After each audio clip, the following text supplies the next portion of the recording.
I can't wait to show you how cheap and easy it is to make your own chili crisp at home.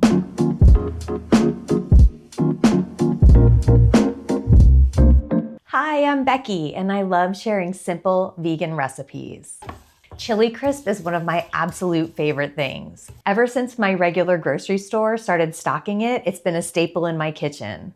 The only problem with chili crisp is that it is so expensive, and I can't wait to show you how inexpensive it can be to make. Now, of course, if you buy all of these ingredients all at once, this is gonna be pretty pricey, but once you have all of these jars of spices in your house, you can make a ton of chili crisp with them. This chili crisp is like smoky, spicy, sweet, and savory, and it's delicious on all kinds of food, like avocado toast, soups, stews, curries. I honestly can't think of anything that wouldn't be better with some chili crisp on it. Let's make it!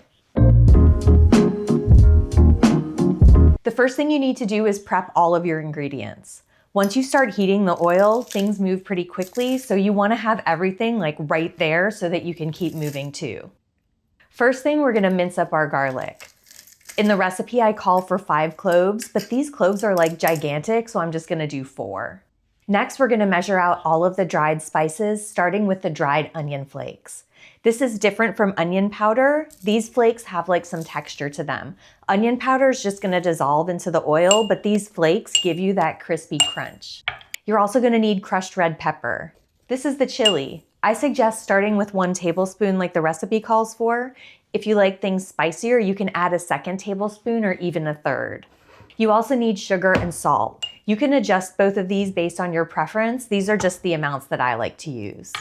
The last 2 spices are optional, but if you have them, I definitely recommend using them. We're gonna add whole mustard seeds, which add this like zingy tang. And then I'm using Kashmiri chili powder, but you could also use hot paprika, regular paprika, or smoked paprika.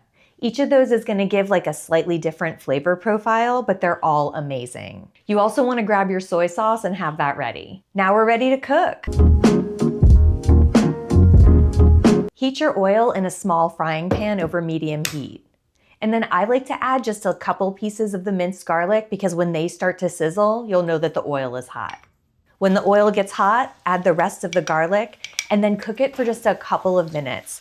You want the garlic to like brown on the edges, but you don't want it totally browned because once we remove the pan from the heat, the garlic is gonna keep cooking in that hot oil. Once the garlic starts to brown a little on the edges, immediately remove the pan from the heat and then dump all of those dried spices into the pan and mix them in really well. That hot oil is still gonna cook those spices and infuse it into the oil, but it's not gonna burn them.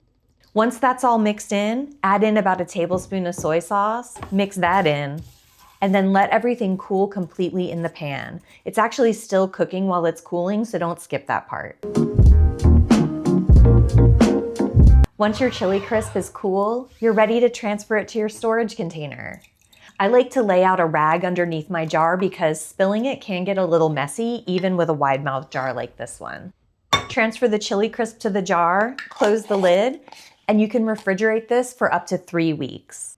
Just like with store-bought chili crisp, this separates as it sits, and so you'll just give it a little stir before you use it. I hope that this video answered all of your questions about how to make this chili crisp. If you have any questions I didn't answer, drop a comment. I am always happy to help.